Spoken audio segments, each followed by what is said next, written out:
can do it all, I will never fall. It's the Renaissance, you know that I got the mother sauce, man. You know I'm the boss, I know what it costs. Have you won a loss? I'm so versatile, yeah.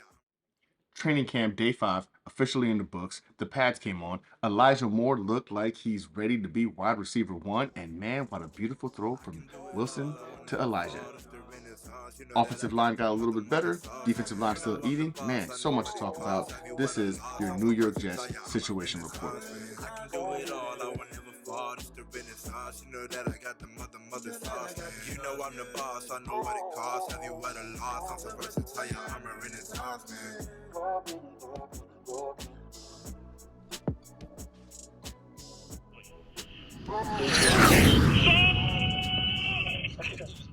Training camp day 5 officially in the books, and man, did we start off with a beauty. Zach Wilson to Elijah Moore for a beautiful bomb. Now, I'm hearing a lot of people talking about like, oh, it was just like his pro day throw. He couldn't do this kind of stuff like in the NFL. Never going to happen in real game time. But I'm gonna go with that's highly inaccurate.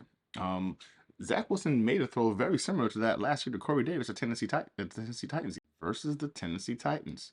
So for you to sit there and say that kind of throw couldn't happen in real game time situations, I'm going to call BS on that because we've already seen Zach Wilson do exactly that.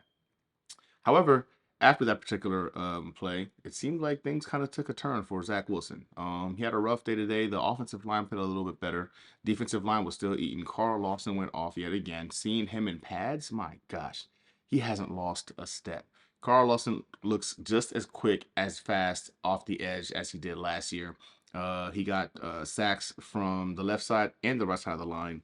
I think he got two official sacks today, and he also got a couple of pressures. So Carl Lawson looking every bit of the same monster that he was last year before that devastating injury. Knock on wood. We don't want to see anybody get any kind of injuries this training camp. Um, Overall, the offensive line looked a little bit better. Obviously, with pads on now, they have something to grab onto. There's still work to be done. There's still no signing of George Fant. But the highlight of the day was by far, um, Elijah Moore, right? He had a couple of deep receptions, not only from Zach Wilson, but also from Joe Flacco. The kid just looks good, man. Wide receiver one, like just he screams wide receiver one. And I know we got Garrett Wilson, we got Corey Davis, and we got a couple of guys coming up too in terms of the depth chart. Back Braxton Barrios, Denzel Mims, and a couple of guys battling for that fifth, sixth spot, on the roster. But man, our top three wide receivers is just so exciting. I'm really anxious to kind of go ahead and see those guys put it all together. We also had um Brees Hall get just boom laid out today. I mean, I believe it was I want to say it was Jordan Whitehead. I could be wrong. I got to go back and watch. It's probably a little bit late now, but I could be wrong. But Brees Hall took a hit in the backfield. Jordan Whitehead potentially was the individual that kind of got into the backfield and hit him. And I remember seeing a tweet. Actually, he tweeted, I retweeted it, and it was somebody talking about how he got laid out in the backfield, and Brees Hall LOL'd it, so to speak, and kind of said like, "Yeah, I did."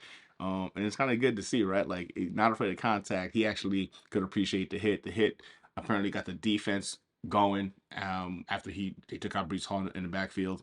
And I mean, it was relatively a pretty back and forth day, but the defense again came out on top. And I know there's a lot of concerns about, all right, well, we're in camp day 5, and we're talking about Zach Wilson throwing the ball into the dirt at Brees Hall's foot. What's going on with that? And I think a lot of it has to be taken in measures, right? So again, Zach Wilson is going to be trying things out in training camp that we don't want him trying out um, in live games. And with that being said, we also got to keep in mind that we're going to get back and forth wins and losses between this group because the defense knows the offense. The offense knows the defense. I would like to see more of a balanced approach to it where they're both going back and forth and getting the best of each other. And we kind of see that every now and again, like the throw to Elijah Moore, right? I mean, that was an offsides play that gave a free play to Zach Wilson, but Joe Flacco has been balling out. Joe Flacco implementing the same offense has been doing damage to our defense. And a lot of people are out there already stating that, oh, well, if Joe Flacco is obviously mastering the offense better than Zach, then we need to start Zach or Joe over Zach. And I get it, that's all about wins. Joe Flacco is definitely a veteran presence that we have on this roster with a plethora of experience. We're talking about a guy with a Super Bowl ring, had one of the greatest playoff runs in the history of the playoffs as well. Joe Flacco is no slouch.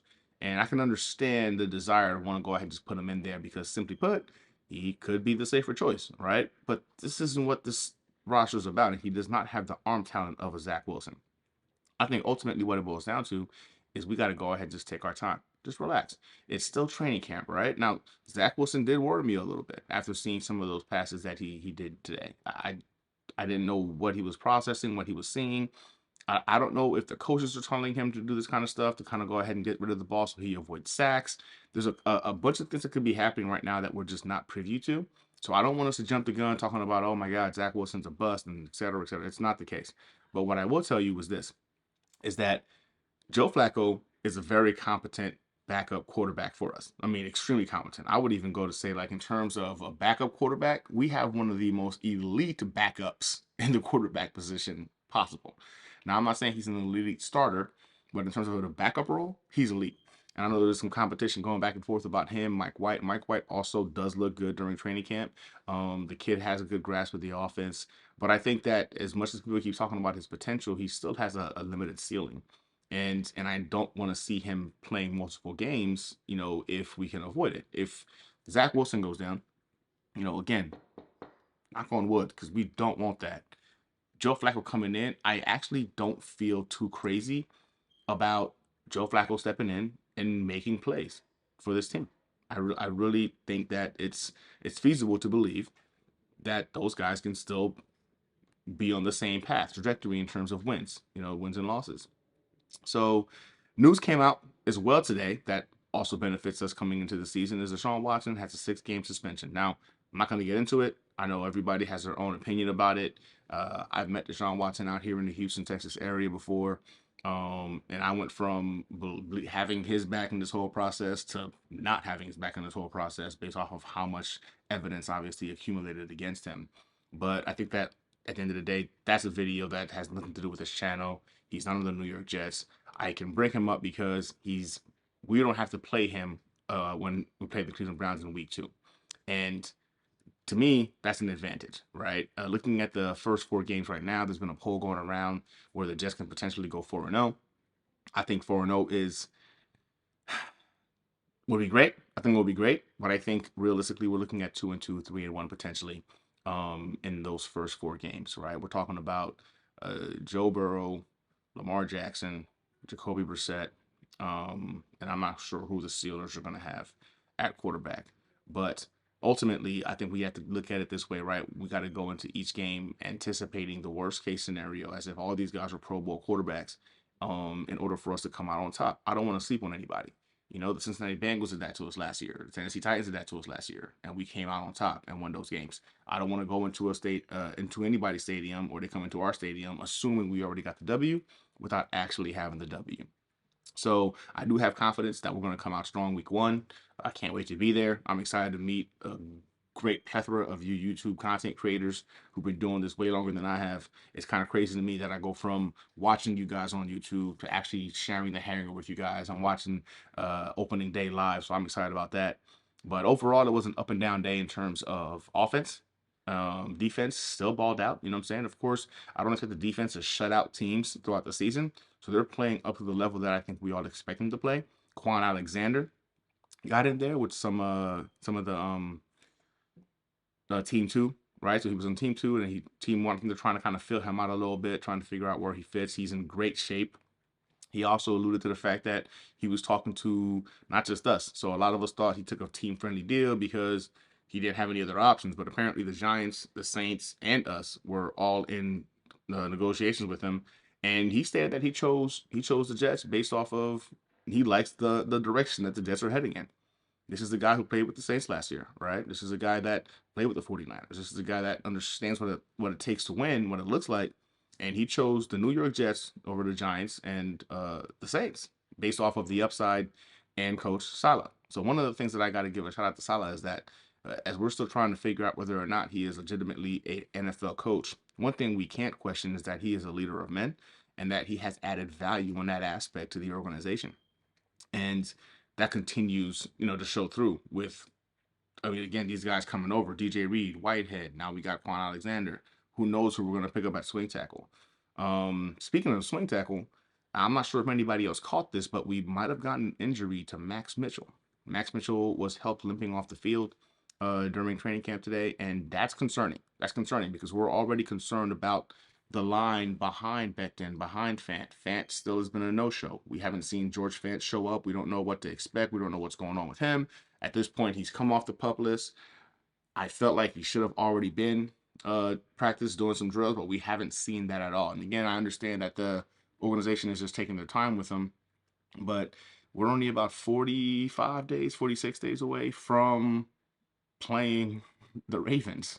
I would like to have our offensive line fully intact so they can kind of gel, get continuity amongst each other, get that chemistry going. So that is very concerning, and I'm gonna keep an eye on that. I think as Jets fans, we all should regarding George Fant.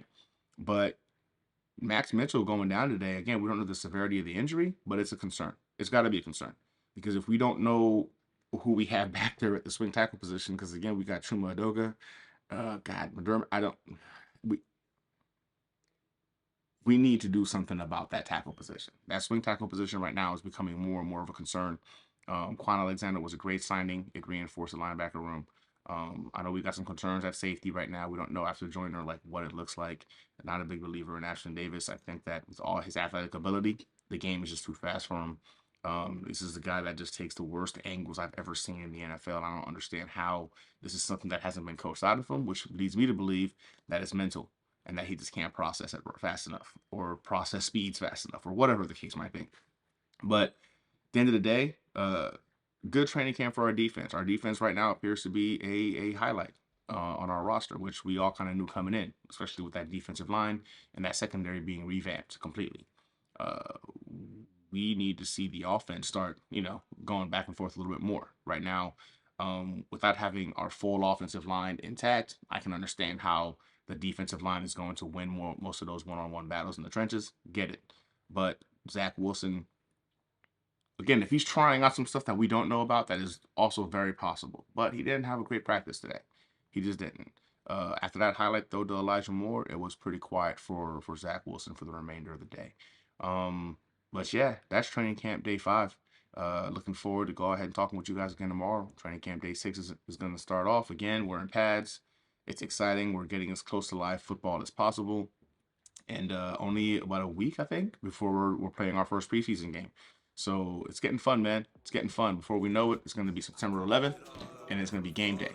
So appreciate you guys spending some time with me. This has been your New York Jets Situation Report. Till next time. Training camp day 5 is in the books. These guys been at it today. Finally, the pads are on. We get to see some real live action in terms of what, that didn't sound right. It didn't, right? Well, oh, okay.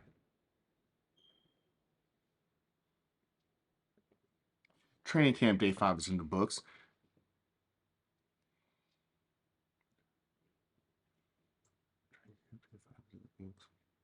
The pads came on. Elijah Moore had a day. I got this. Training camp day 5 is in the books. Elijah Moore had a day.